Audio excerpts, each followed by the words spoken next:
এত অল্প মূল্যে আর এত সুস্বাদু এবং চোখের সামনে বানিয়ে পয় পরিষ্কার ভাবে খাবার তোমার সামনে আশা করি সচরাচর কেউ দেবে না। তো বাকি বিষয়বস্তু এবং জিনিসটার দামটা না হয় ভিডিওর মধ্যেই থাকবে। অনুরোধ রইল ভিডিওটিতে একটি লাইক করে একবার শেয়ার করার জন্য। একাই থাকো নাকি দোকানে? হ্যাঁ, দোকানে আমি এই সময়টা একাই থাকি। এখানে যাচ্ছে এটা ধনেপাতার চাটনি, শসা গেল, আলুর কোটিং দেওয়া আছে এখানে নিচে, ঠিক আছে। এবার পেঁয়াজটা যাচ্ছে এখানে, পেঁয়াজ কুচি যাচ্ছে। তারপরে টমেটো স্লাইস যাচ্ছে এখানে, ওকে তারপরে আজ তোমার টমেটো সস, ওকে চিলি সস গেল, এটা আচ্ছা এটা আছে তেঁতুলের সস, আচ্ছা। আর এটা মশলা যাচ্ছে আমার এটা সিক্রেট মশলা তাই তো? সিক্রেট বলতে কিছুই না, তো আমরা তো এরকম চলে যাবে এটা, ঠিক আছে।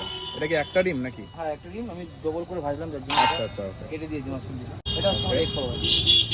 তো এবার তোমার দামটাও রিভিল করো, কত দাম?